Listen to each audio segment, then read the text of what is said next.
Thanks and good morning. I have to be a little sea of purple in this, or an island of purple in a sea of red, and I got to represent here. Actually, my main purpose really is just to come as an ambassador, I guess, to our neighbors to the north and share with you a little bit about some of the things that we're doing in science communication at K-State. But before we get there, let's see. What am I doing wrong? Hit the play button. The play button. Yeah, silver on the left. There we go. I want to just remind us all, we probably are all familiar with this, but the reason that we're all here is because of organizations like the National Science Foundation that recognize the importance of communication in regards to National Science Foundation and other research to non-experts. And I wanted to really highlight that.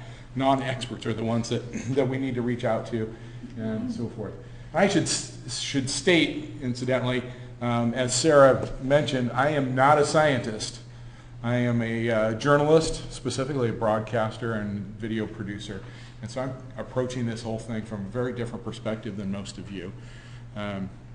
So I was very excited when I saw this document from the NSF, recognizing the importance of of science research, recognizing it as essential, but then they noted that communicating about that science is crucial.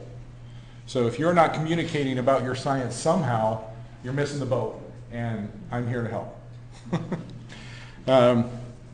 So I always teach my students as journalists that they need to understand what the stories are that they're talking about. I give an example of where I was in my previous university in Southeast Idaho, where we're very close to one of the major nuclear research facilities in the country, and it's also a very small starter television market. So we get they get reporters just out of college going up there in their first jobs as broadcast reporters. And then they get sent up to the nuclear site to do a story where they have to interview nuclear engineers with their PhDs. And these new reporters are blown away and they don't understand half of what's going on. And they don't understand that they can ask the scientists to speak in a language that they can understand. So if you don't understand something well enough to communicate it to your grandmother, in my classroom it's Aunt Betty, whoever you want to say is that average person out there viewing, then you don't understand the content very well. And what's going on that I see in this world is that scientists, you guys are all speaking in very specific jargon, and there's a reason for that, so that you can communicate very specific information to one another. Down here, though, journalists use very conversational language. We talk to Aunt Betty, we talk to our grandma sitting on the rocking chair at home, whoever that person is. In fact, television news, which is my world professionally, they aim their broadcasts at an audience with an average 8th grade education. Okay, so hopefully that clues you into a little bit of where you need to be communicating as scientists. But at the same time, journalists need to kind of boost their efforts a little bit in interpreting the science that's going on as well. So we kind of hopefully can meet in the middle here somewhere where we can find that nice, comfortable middle ground. What's happening in today's journalism world, and I want to just tell you a little bit about this again so you have some background, is most journalists are really required to be what I call a jack of all media trades. They literally refer to a reporter, not as a reporter anymore, but as a multimedia journalist or a one-man band. That's because a reporter has to go out and shoot their own video. They have to do their interviews, they have to do their research, and come back to the station and edit their story together not only for a television broadcast, but then they need to format it also for the web, for print, for social media. And they have to do an average of 3 stories a day. So they're really stretched thin. They're moving at 100 miles an hour, and they don't often take the time to look deeply into different stories.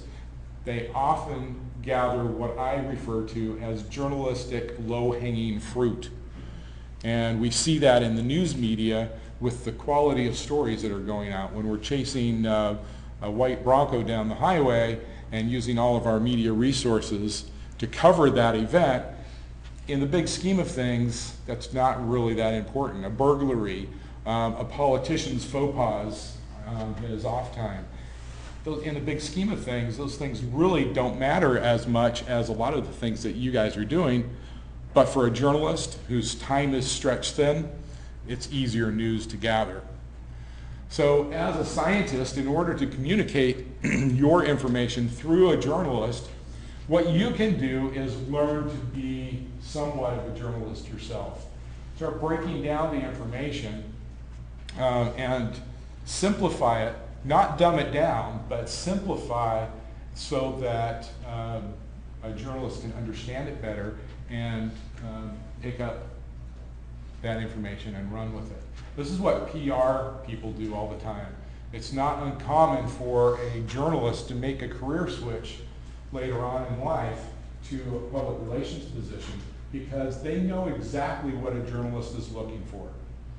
And so if you can pick the brains of PR specialists and other journalists in order to understand what a reporter needs in order to make that story, move that story forward, then hopefully you can provide that information in a format that they can understand quite well.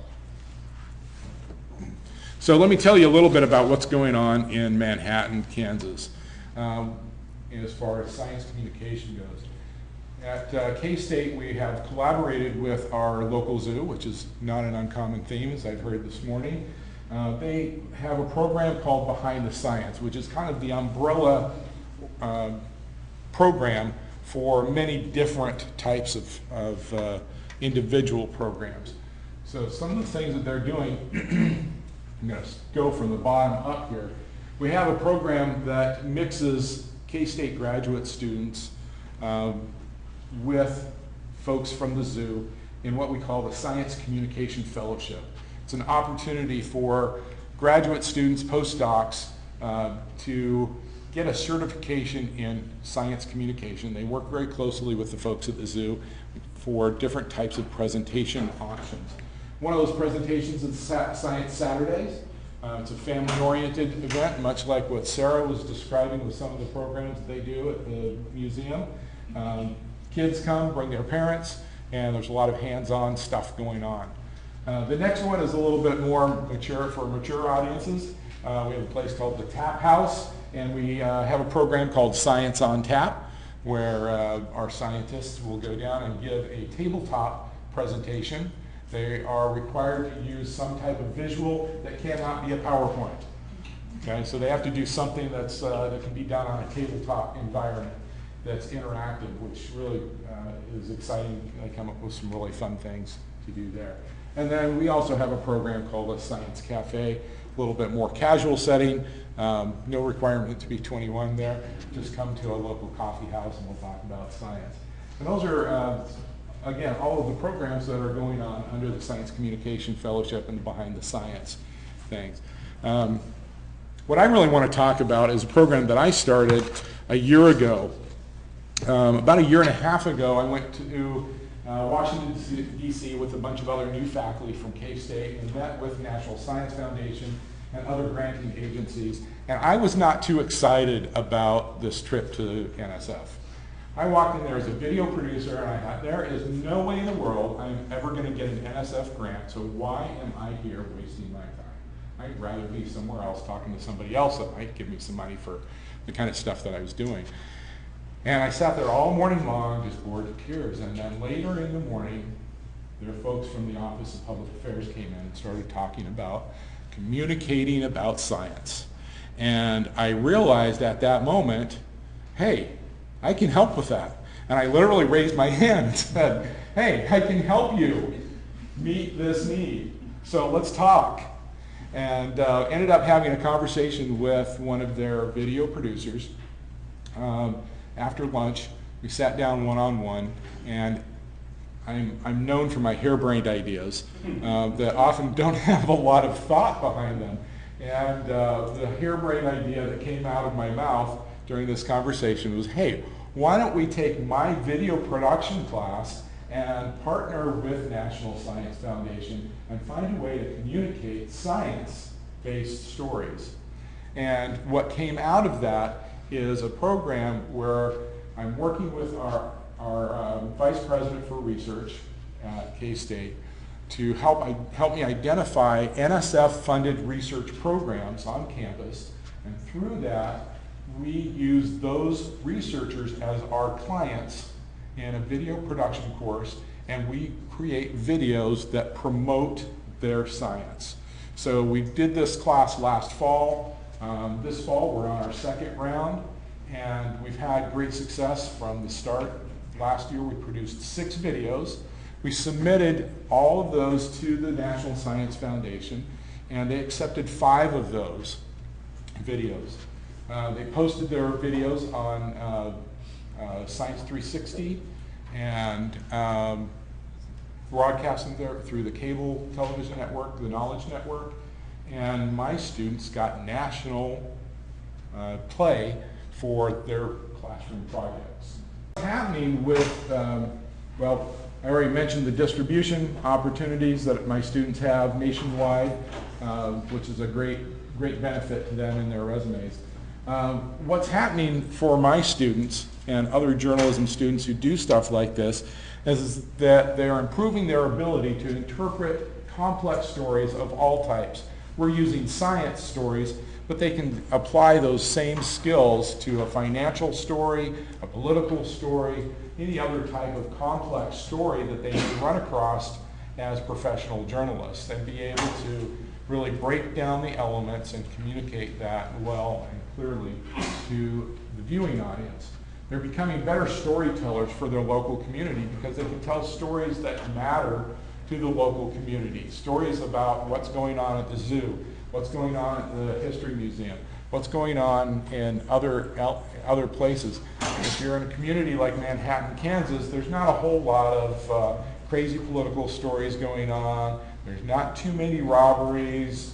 Haven't heard of any banks being robbed and so forth. And so they're scrounging for other stories that count. And if they can get over their fear of communicating complex stories, then they're a better communicator for their community. And overall, we can hopefully improve the quality of journalism in mainstream media. So there's some real benefits to our students being able to do that. So if you're interested in communicating about your research, this is again some information from NSF. They encourage researchers to communicate with their public information officers or the Office of Legislative and Public Affairs, and that's the office that I'm working through with my program, which is a first time ever experience. Did I mention that? They told me when we first started this, we've never done this before with a video production class. So they were pretty excited when I suggested this. And at the same time you communicate with their office, make sure you get a hold of your program director, and they will all help you out. Here's some times where NFS suggests that you might want to make that contact. If you're thinking of writing a press release, if you want to run a quote about your project in NSF media, publishing your press release, if you'd like to share some interesting news about your research that is not breaking news, they can help you out with that. And if you have video or pictures that match up with your broader impact. So that's a little bit about what's going on at K-State, and I would encourage you to reach out to different groups like video production classes that might need some good projects, and see if they're interested in partnering with you and your research project. Am I doing okay with time? Okay, I think I have a little bit of time for questions. We have time for one question, if anyone has one. I have a question. How did your students find working with the scientists on their video project? Was it a challenge, or? Yes, but it's a challenge that they've stepped up to. And this year, this is the second year that we've done it. Just last week, my students had to make contact with their researchers in order to get started. And what I handed them when they got their assignment was an abstract that was written in Science-ese. And we all looked at this and go, I have no idea what they're talking about, but this is your client, and go do it. And they all excitedly came back and said, my researcher is a human being and can talk normally. And they were excited about that. So right now they're super charged up and looking forward to really digging into their projects. Great. Thank you so much. Thank you so much for having me.